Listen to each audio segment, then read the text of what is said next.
going on? This is the you're catching an installment of the Interlude Interviews podcast.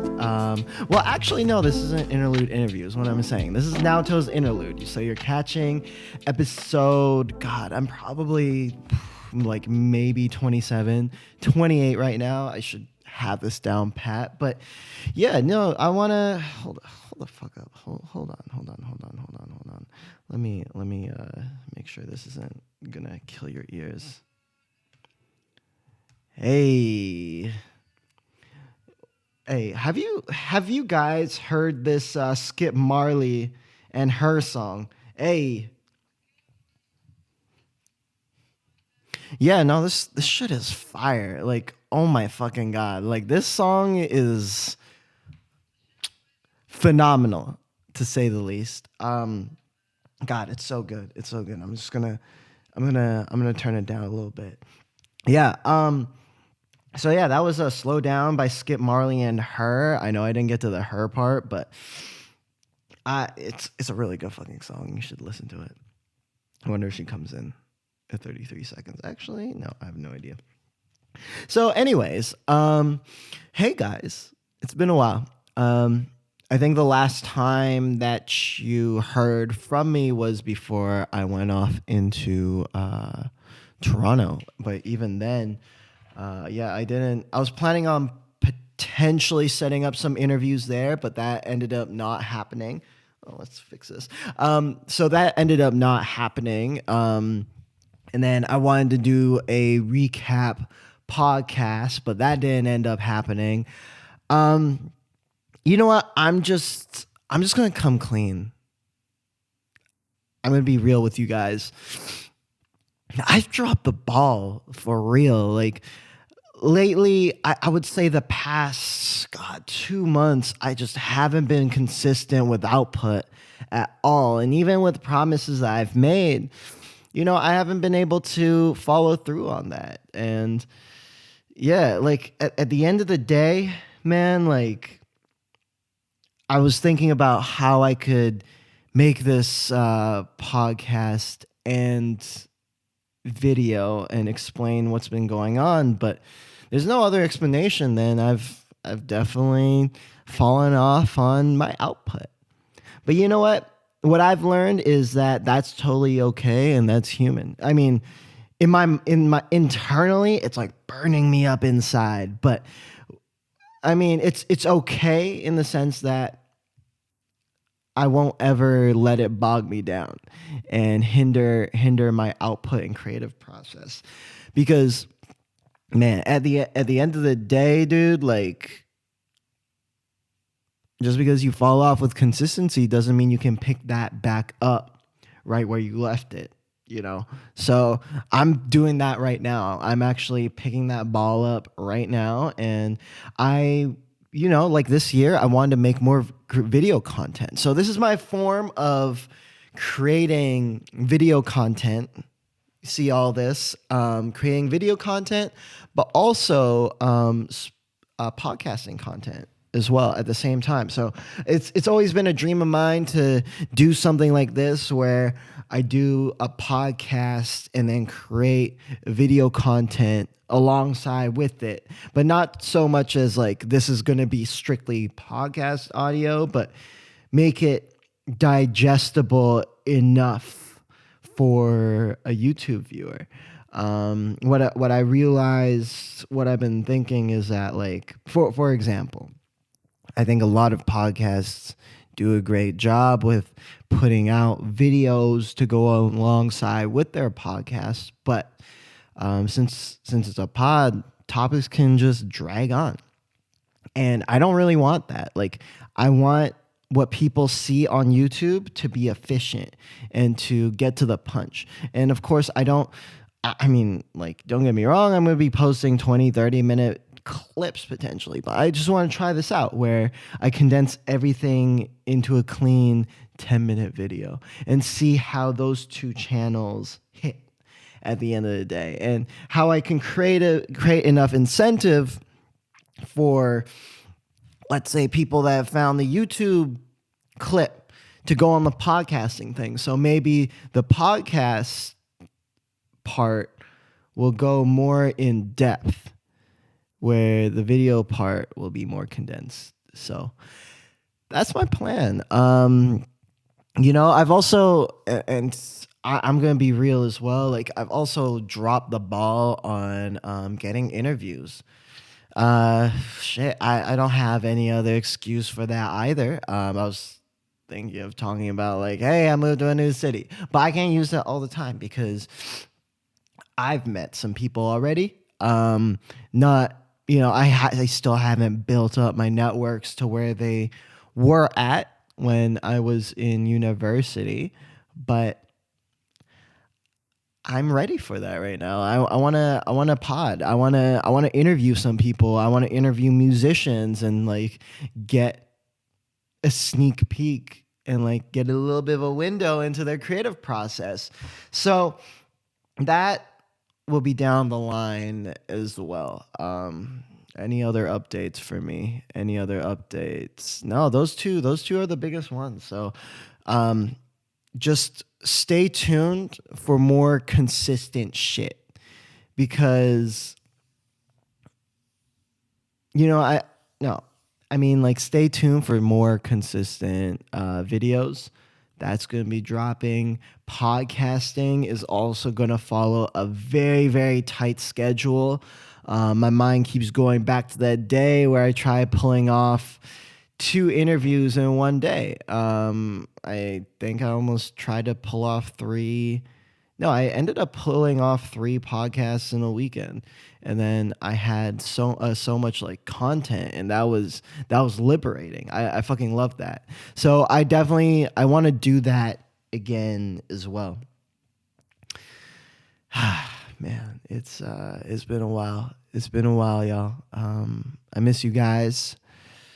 You know, I miss telling you guys about things that have been going on in my life. So I want to get back to that. I want to get back to that, and I will. Yeah. And speaking of which, I guess I didn't tell you guys about my Toronto trip. So my Toronto trip happened, y'all. Like, it was honestly so fucking fun. I ended up going with one of my best friends, Britt, and me and her ended up hanging out with one of my other best friends, Gab, for the most part. And then that was crazy. Like, I've never been to that city before. I've been to other big cities, but Toronto, man, like I fell in love with that place. I fell in love with that place, and I want to keep going. I want to keep going back. Like from just like I don't know how to explain it. It's the creative energy in Montreal is much more pure, but I get a sense of in Toronto people are really on their shit. Like, man, the day that I left on the Wednesday, there was this crazy SoundCloud event. One of my homies, Arshan, he's running this YouTube channel right now, slash Instagram page as well, and slash TikTok page as well, called Kids Take Over. So you should definitely check that out. Kids Take Over is basically a hip hop.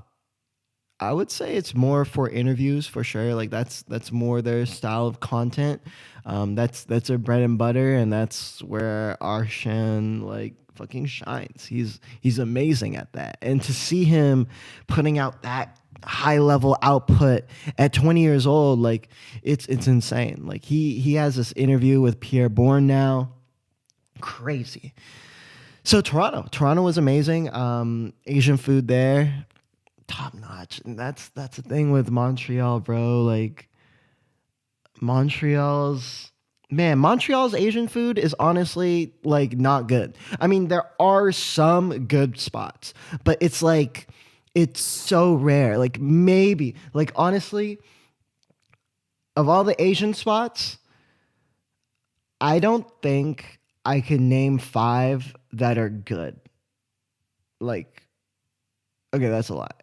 I don't know if I'd be able to name 5 that I've been to, and that's across like Chinese, Actually, you know what? There's more Vietnamese food here, but as far as like Chinese, Japanese, Korean cuisine goes, like, man, this city is barren, bro. Like, I'm not even I'm not even kidding. Like, I haven't ate sushi here, like real sushi. Maybe one time on like St. Cat's, but that place was okay. Um, Actually wasn't that bad, but it ended up closing down. Nah, bro, like there's no, and I wonder why as well. Like there's just no good spots where you could just pull up and get ramen. Ramen here is honestly so garbage. Like it's not even worth trying. Um, and I'm sorry, I might offend some people or whatever. Well, not necessarily offend some people, but some people might fucking disagree with me. But no, it's garbage, bro. Like, take it from me. Take it from me, for example. I've like hit up some phenomenal ramen spots. It's not just like, oh, I hit up the motherfucking like Michelin star like ramen spots, bro. Like, no, no, no, no, no. Like, I hit up some like dope but low key spots that only locals would know. Um, and from that perspective, man, like people talk of Vancouver ramen. Vancouver ramen's really not that great. It's really not that great. I actually did end up finding a spot called Ramen Man. Check it out. Check it out. It's that place is good. Um, the broth is light. However, if you've had if you've had like if you've been exploring ramen to the extent that I have, you know that ramen doesn't have to be like heavy, fatty, and salty all the fucking time. And that's just putting it in a box that doesn't really need to be in.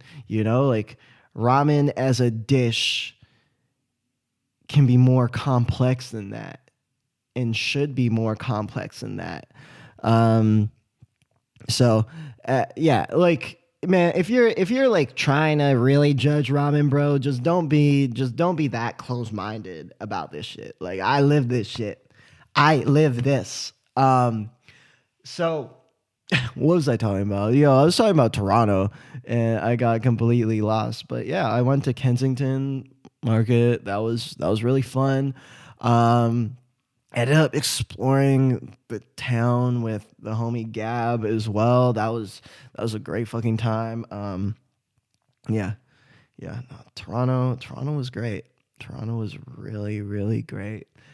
Uh, yeah, I wanted to get in it. Like I said, I wanted to get an interview there, but I really, really didn't have enough time. So I'm glad. I'm low key happy that I didn't try setting anything up because that would have been super hectic. Like I really want to get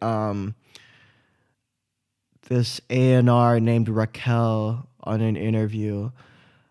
She honestly, she's one of the people that I really look up to in the industry. And when we were both living in Vancouver, she gave me a lot of great advice and like honestly offered me up a lot of amazing contacts as well. Just and look at and seeing the way she moves and navigates throughout the industry is so fucking inspiring because this like this how do I describe her, this not firework but just like this amazing human. I can't think of another word to like fucking describe her, but this amazing motherfucking human. She's yeah, she's truly a trailblazer in this shit. And in the way that she sort of like guided me during that time, like I want to get to the point where I can do that for someone else. So, yeah. God, I'm just running through topics, man. Like I am so off track right now. Um, yeah, just Toronto. Definitely go. Definitely go. Um, Yeah, I want to find some like Toronto artists as well. So if you've got any, if you know any, send them through my way. Let me know which songs I should check out if they've got like a notable like mixtape or project. Is this shirt blending into the background? No. Okay, I think I'm good. I think I'm good. Yeah, man. There's a lot to talk about this week. I do have a little bit of a list before I take it there and go in a little bit. But right now, yeah, no, actually, I'll go through that list a little bit. So right now, I do want to talk about the young MA shit. Like that has been on my mind over the past week. The coronavirus, what that means. Another thing that would be the importance of finding your passion, which would be the third topic. Um, yeah, like fourth one, I wanna just discuss this whole thing, this whole project, and see where we can take it. You know, so yeah, I want to do that.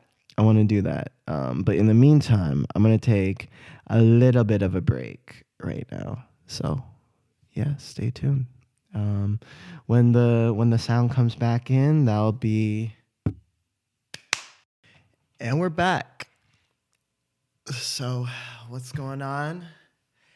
Hey, yeah, one topic that's been on my mind and that I really wanted to talk about. I really want to talk about Young M.A.'s R&B comment because that was ridiculous. So earlier last week, Young Ma, she had a comment regarding R&B.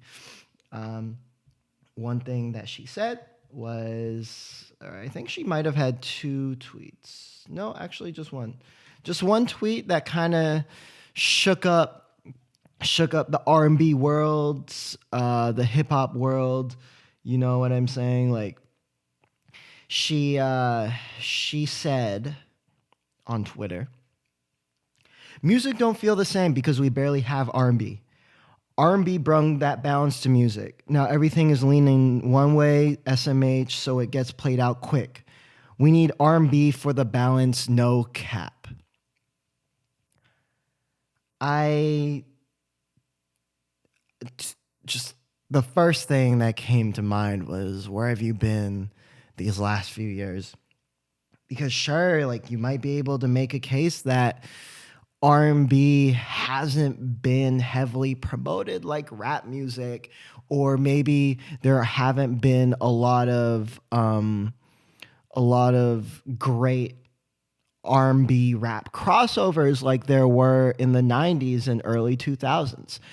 You could maybe make a case for that. But to make a blanket statement as if no R&B, no real R&B exists, that is lazy. That is just simply uninformed and untrue. Currently, I would say we are currently in a very strong R&B resurgence. Over the past 20 years, R&B hasn't been in the place that it is now. Um, Today we have so many options for R&B artists. I'm finding more R&B artists that are interesting, pay homage to the genre, are actually doing groundbreaking things. I'm finding more of those artists than rap artists, and rap is more of my forte. But over the past couple of years, R&B has started to overtake rap for me in terms of I guess how much I listen to a genre. And I mean, look, you can tell by the because there are so many responses to young Ma going against what she had to say, and people speaking out against that, like, for example, PJ Morton called her out as well. I know Arn Ray did.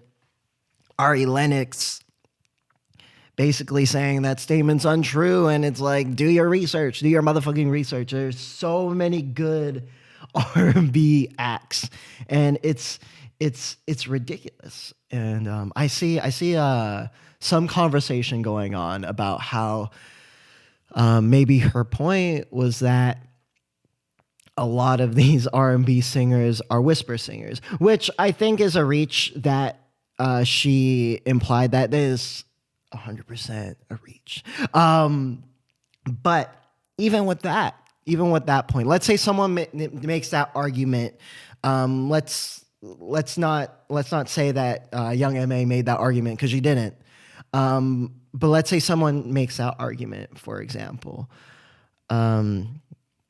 Right now, I think there's a lot of genre blending and innovation that's happening in R&B that hasn't happened in other decades and other eras. To claim that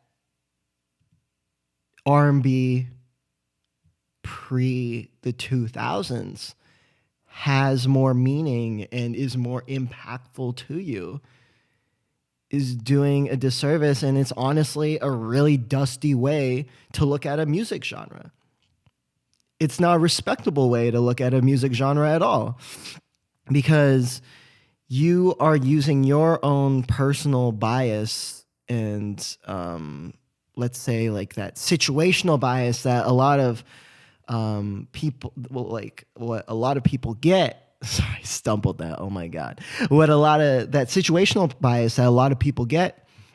And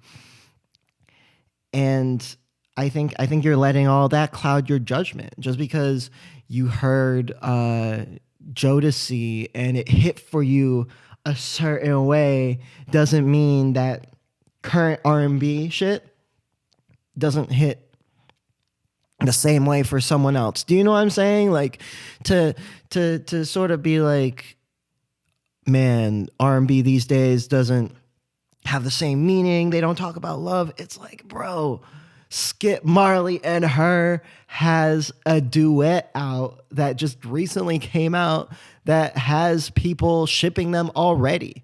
That song is just, it's cute. It talks about love, and just it talks about love in the purest form. Same with 17 by Pink Sweats. That song talks about love in the purest form as well. So it's like, I don't get that notion at all. Like that shit, like get the fuck out of here with that narrative. Like for real. Tea break. So, another thing. Let me just look something up real quick. So Diddy had something to say about Young M.A.'s comment as well. So he actually said he agreed with Young M.A.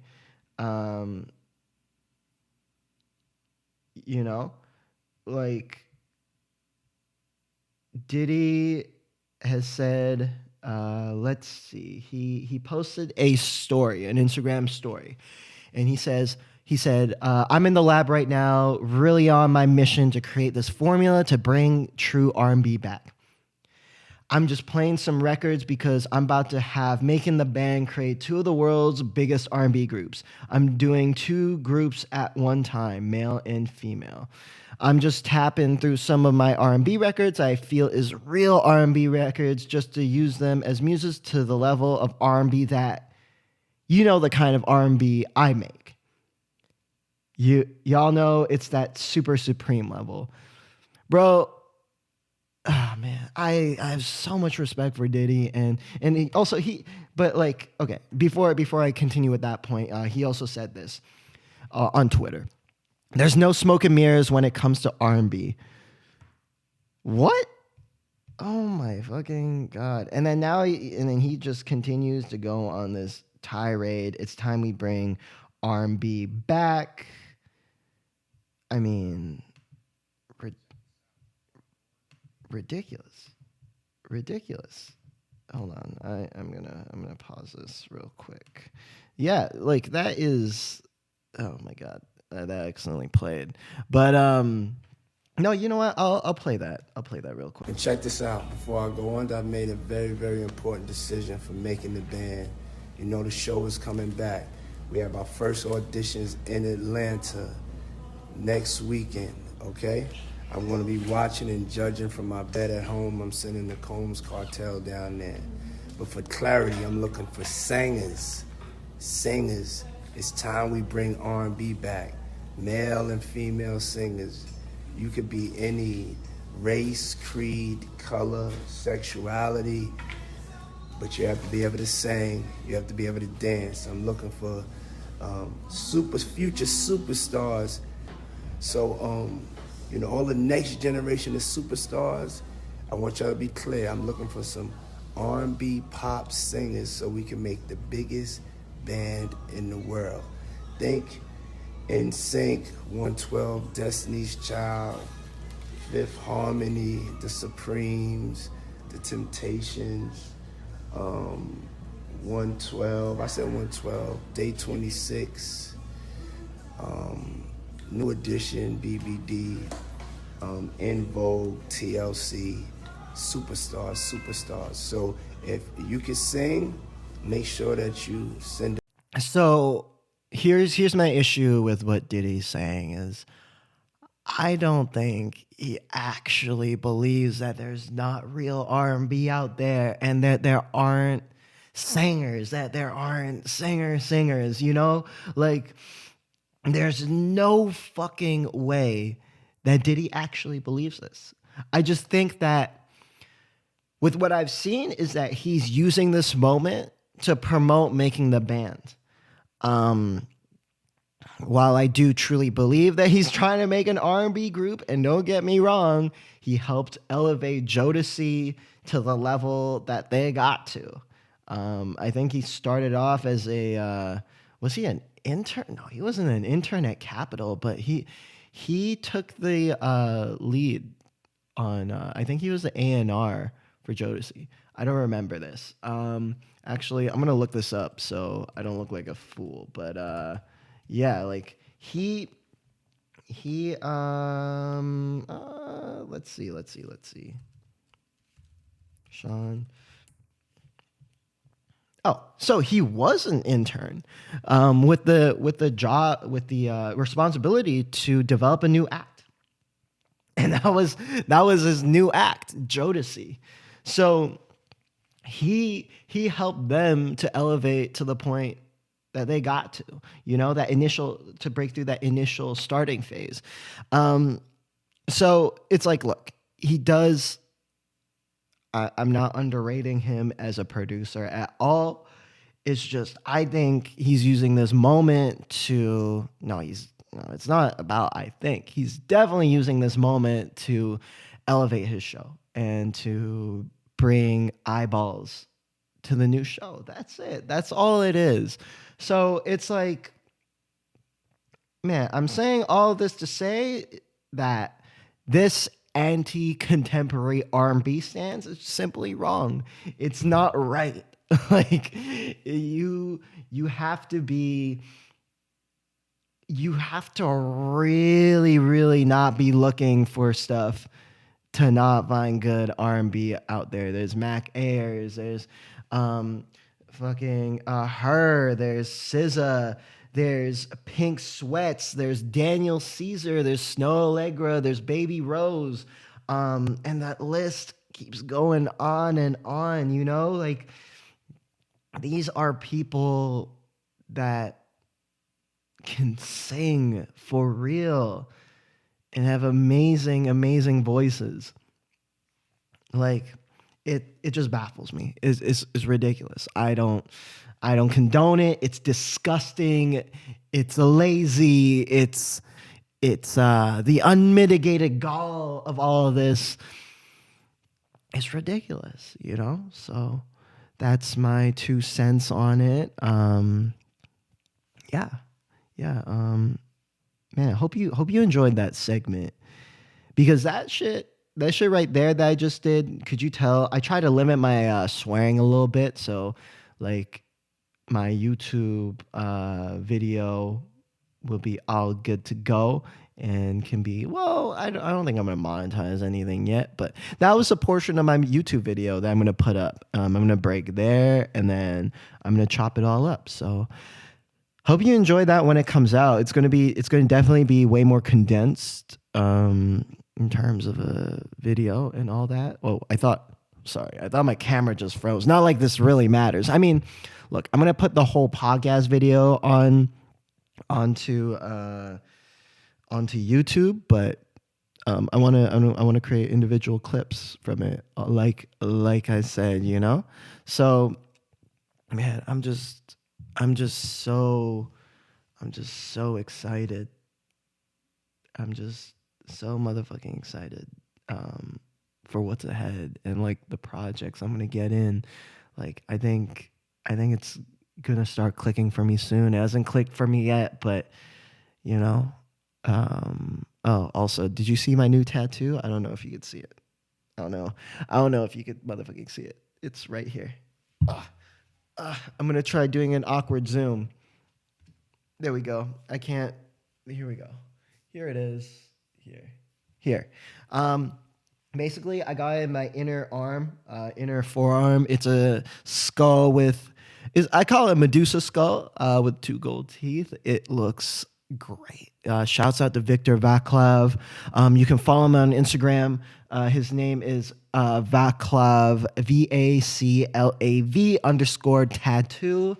_ he's based out in Montreal. He's doing monthly bookings now, so because he used to do just straight bookings. So then what that means is like he would just like open up bookings for like a few times in the year, and then like all of his spots would fill up. So it'd be hard to like plan around that shit. But now he's doing monthly shit, so it's like you just have to wait till the beginning of the month to book his tattoo, and then you're good to go. Yeah, man, like. God, yeah. So shouts out to him. I'm probably gonna end up, yeah. I mean, look, how do you guys? What do you guys think of the new format? Like, would you guys fuck with that? Like the new YouTube channel and shit. Like, how do you guys feel? You know, I know you can't really say anything to me right now, but it is what it is. Yeah, man. Like, check out. Like I'm sure I've like played some really great R&B on this podcast as well. Like it's fucking crazy, man. Like there's so much good shit out there. Um, it's baffling. When I think I found one artist, I find another, and it just keeps going and going, and they're all doing really, really, really phenomenal things. Oh, this isn't really related to R&B, but it's kind of music. You know what? I'm gonna. Do I have time? Yeah, no, I have. Yeah, I got time for this. So, story time of what went down last night. So I had a pretty eventful night. Stay strapped in. So I actually ended up live streaming a URL TV rap battle event called Genesis. It was phenomenal. I'll actually end up talking about a review. I'll like review the whole event and like the Caffeine app. Shortly after this, but I started watching this rap battle event. But Snow Allegra, no, not Snow Allegra. 070 Shake was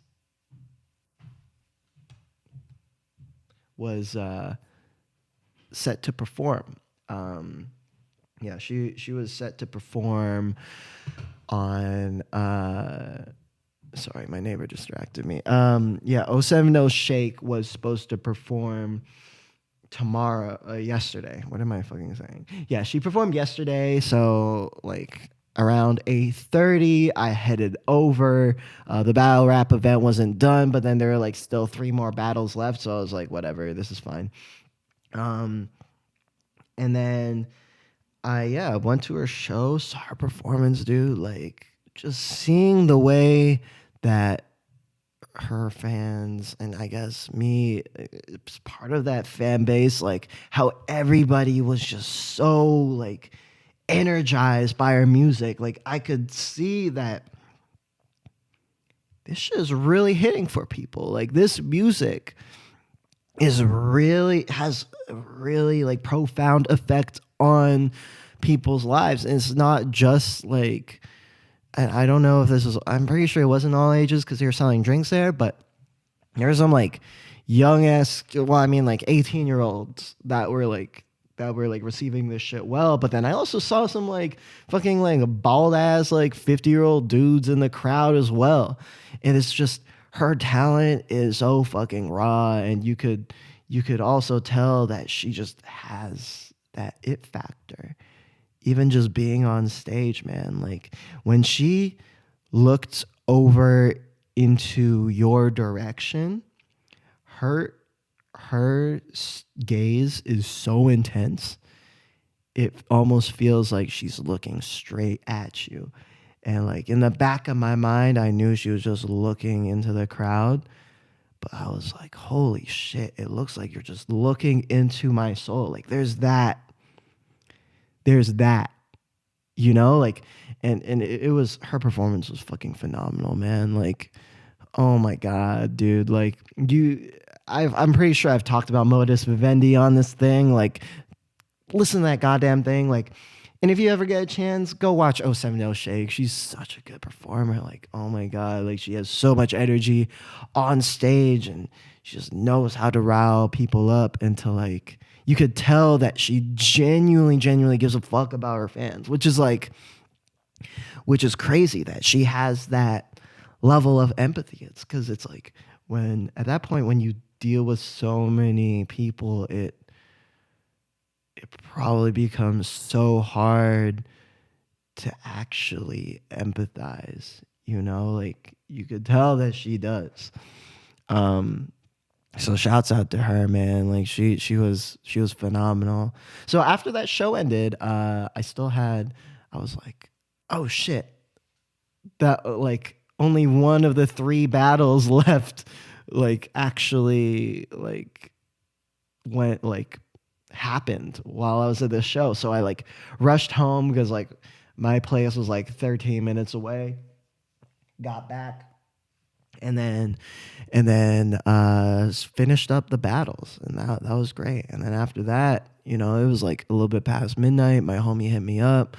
You know, like one of my coworkers was having a goodbye party at Furco. So ended up going there, and Furco, how should I describe it? It's like a very low-key spot, and it's more of a bar. It's definitely way more of a bar than a club. But you know those like bar spaces where it just, a dance floor happens anyways. So walked in there, and it was packed, and I was like, what the fuck is going on here? Like it didn't, I was just like, oh, Furco gets lit like this? Like, oh my God. So we were in there, met up with coworkers, and we were just having a great time. And about like 2:30, like, I don't know, maybe like 2:30ish, my friend was like, is that Kaytra up there? And I'm like, what are you talking about? What? Kaytranada is not there. Like, you're bugging. And then another homie pointed it out as well, just like casually. And then I was like, and I looked again, and it was Kaytranada. Kaytranada was getting lit by the DJ booth in his own booth with all of his homies. And I was just like, oh shit, he's like a few feet away. This is crazy. But of course it's like, in my mind, I was just like, oh no, like let him have fun. Like everybody was like super chill about it too. Yeah, that was great. That was great. They were playing a lot of Jay-Z. And I remember like reading an interview with Kaytra, and he was saying that he's a huge fan of like old school hip hop. And that made a lot of sense to me. Like they were just blasting all that shit, and like around 3 a.m.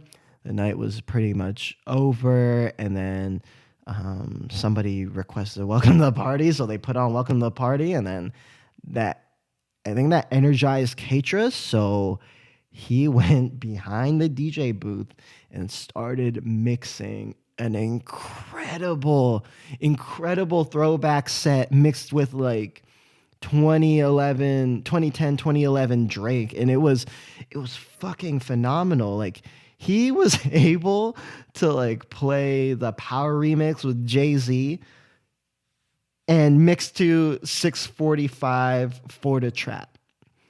Like what the fuck? And then he also went into Dior as well, and then ended the whole set with what did he end the set with?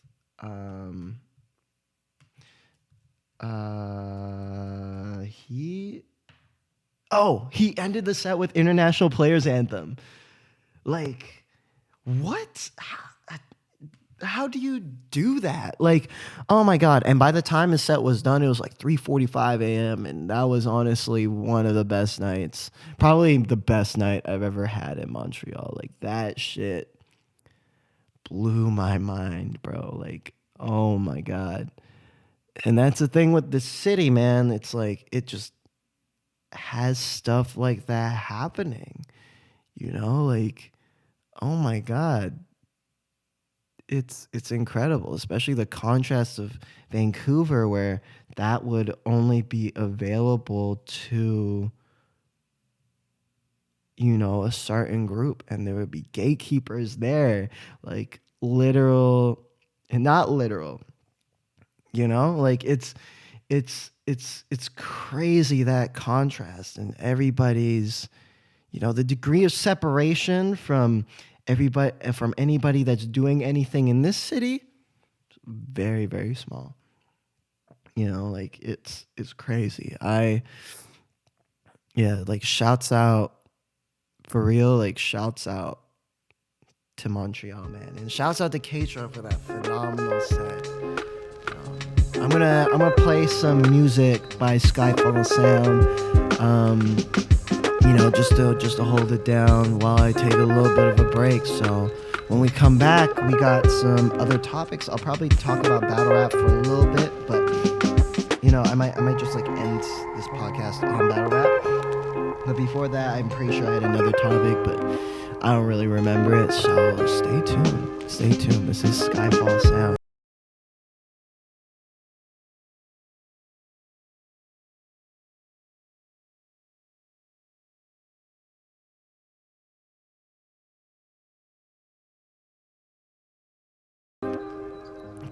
Two tracks that came out this actually last night. We got two Drake drops. When to Say and Chicago Freestyle.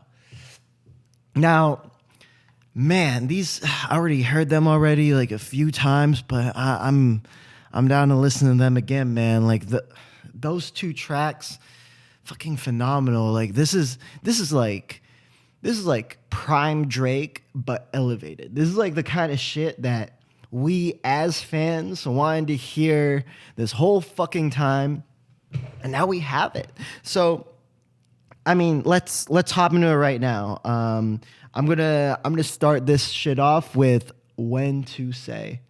This is you can only find it on. Also, before we get into that, actually, you can only find these songs on SoundCloud. Drake did end up dropping a video with both of these songs back to back. Now, on SoundCloud, it says Leak 2020. I tried looking around on the internet and I couldn't really find any information regarding if this was an actual leak or if it was about to leak, and then Drake's just decided to get ahead of all of that. But I don't think this is an actual leak. There's no. I don't think it actually is. So I think it's just like kind of like a interesting naming convention that he's going with right now, but kind of like how with like Denzel Curry. Sorry, yeah, no, yeah. Kind of like with Denzel Curry and the Kenny Beats project, how that naming convention followed a very like shady, sketchy hacker kind of vibe. Kind of like with LimeWire. When you download an album off of LimeWire and like all the titles would just have underscores as instead of spaces. So, anyways, I think this is just Drake doing something new with this shit, trying to like break up the monotony. Kind of like how he dropped that project as a playlist. You know what I'm saying? Like, even though it's really just a project. So yeah, let's go. Let's listen to man. You got to hear when to say like this shit. This shit is fucking phenomenal. It starts off with the song "Cry" sample. Fuck. What's his name again? Fuck. Bobby Glenn. Bobby Glenn. Yeah. It starts off with Bobby Glenn. So this is one to say.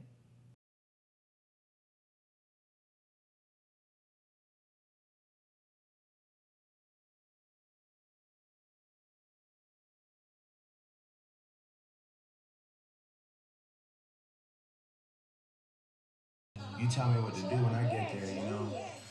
And here's the thing. Sorry to cut off before the beat drops. Here's the thing. You could tell that from the jump, this shit is about to be something special. From that sample, from that Bobby Glenn sample, bro. So, anyways, let's get back into it.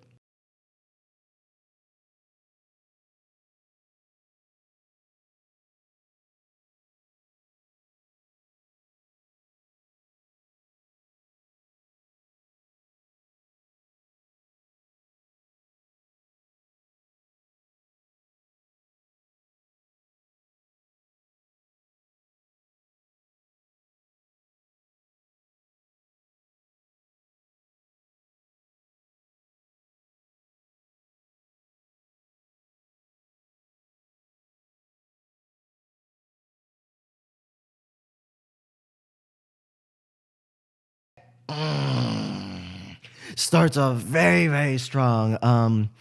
500 weeks. That pain line. Oh my fucking god, bro. I mean, I see where he's coming from. Again, not all of his songs are sad and they often tend to be celebratory, but I get what he's trying to say. Actually, Hotline Bling is kind of sad. It's a bit of a sad song, like a sad like breakup song, like like who's a new guy that you're seeing kind of vibe. And I guess that's what he means by all of that. Um, but anyway, carry on. Oh God, really? Did he have to go after his baby mama like that?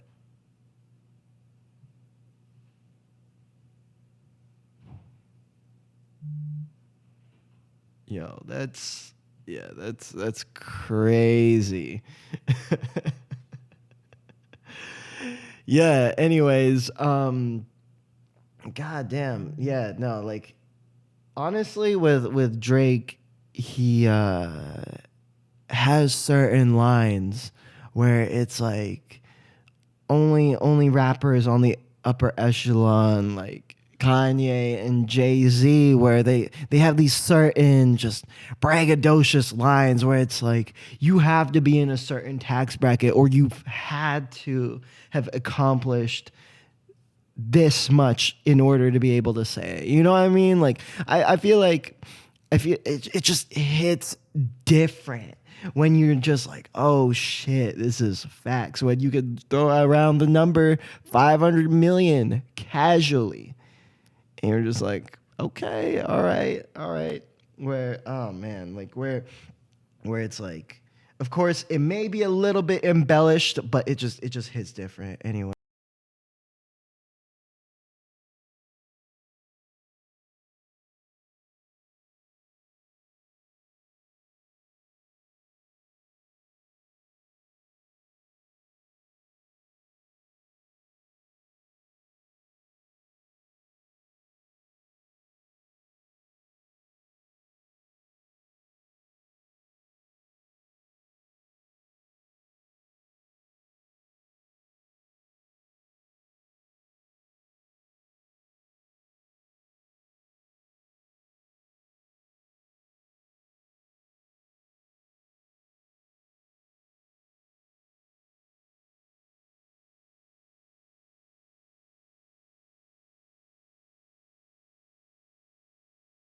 like he's just giving you punchlines off the 2 and 4, like sometimes back to back as well, and that's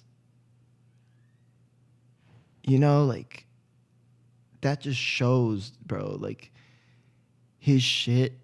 Like, oh my fucking god, like he really pays attention to battle rap. Like he really, really pays attention to this shit.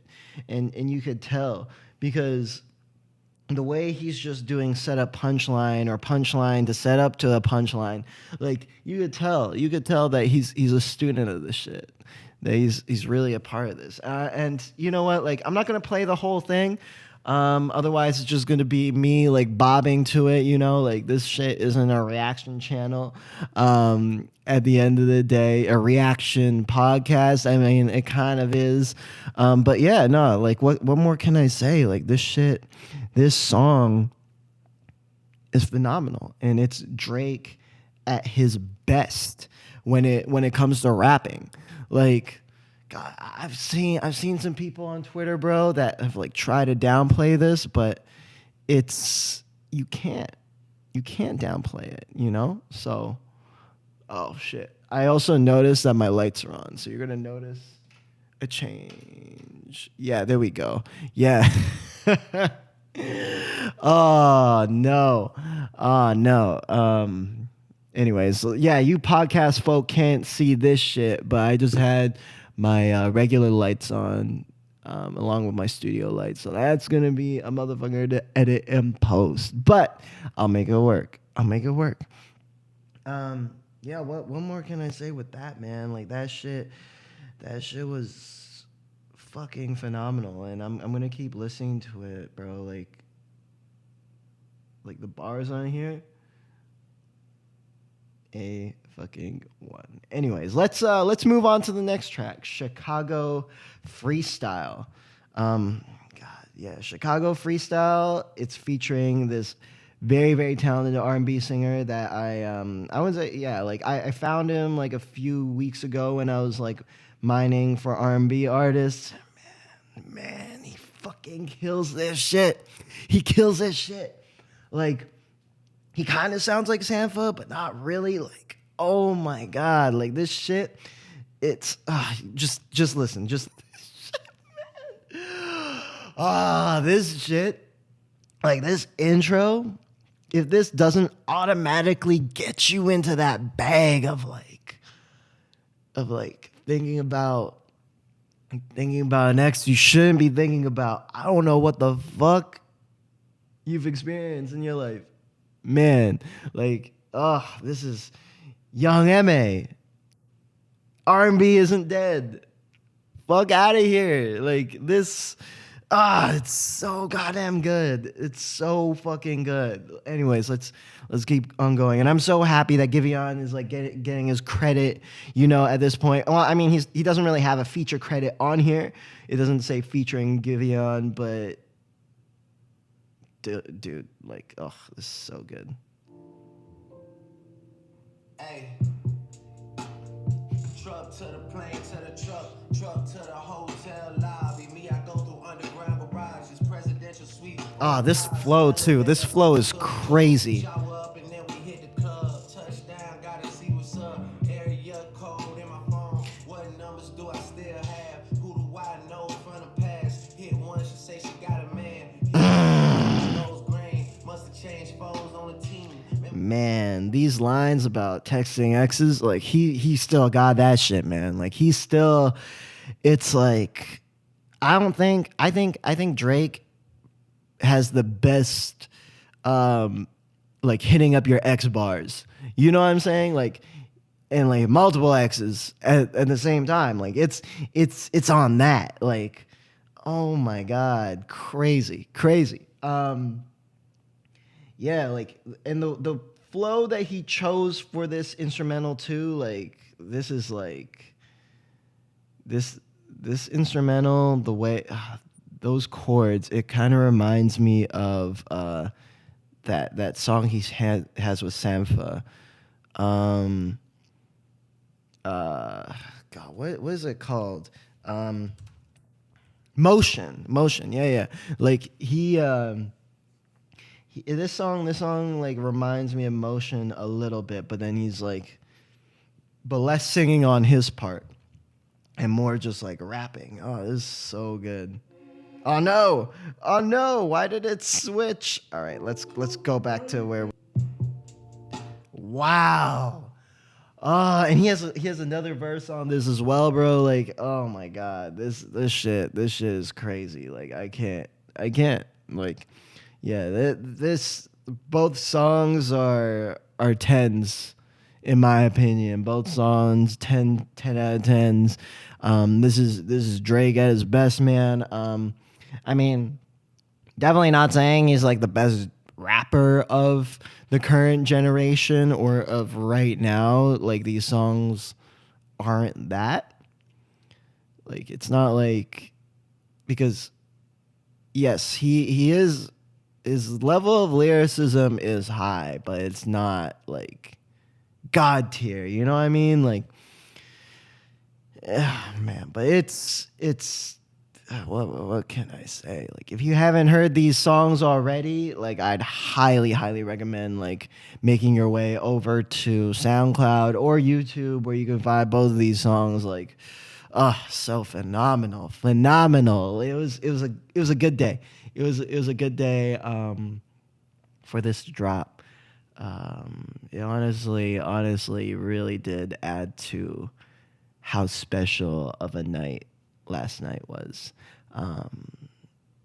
If you're just like watching the YouTube video, then make your way over to the podcast and give this shit a listen. So yeah. But right now we're getting right back into the strictly podcast content. You know, I like this shit because I feel like I'm killing two birds with one stone, you know? Like, by being able to go back and forth into both formats, I feel like I'm not compromising for either one. Well, I'm more compromising for the podcast one because I feel like I can't swear as much, but I don't think the swearing necessarily adds quality to any of this, because at the end of the fucking day, I think swearing is more for filler. So yeah, I'm really happy with both of those songs. You know, like, as somebody that's been like hitting up my exes recently. God, take that out. That is gonna be edited from all of this. But yeah, no, like as somebody that's, I wouldn't say I'm going through it right now, but you know, like, content is relatable. Not very relatable, but kind of relatable. And when you can relate to it, that's when it hits.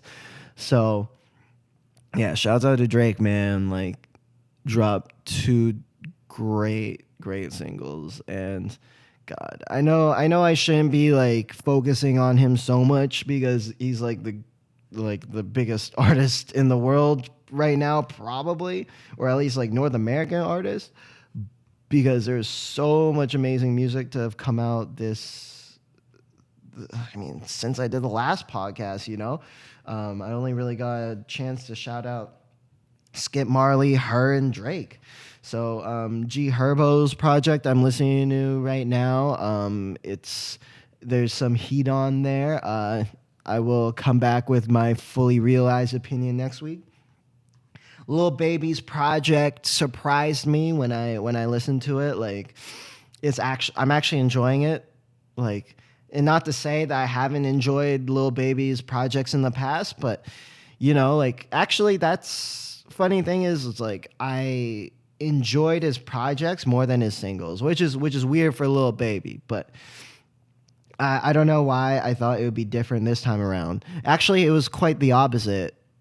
No, actually, no. It was the same. What am I saying? It was the same sentiment because I didn't really like Whoa that much when I heard it.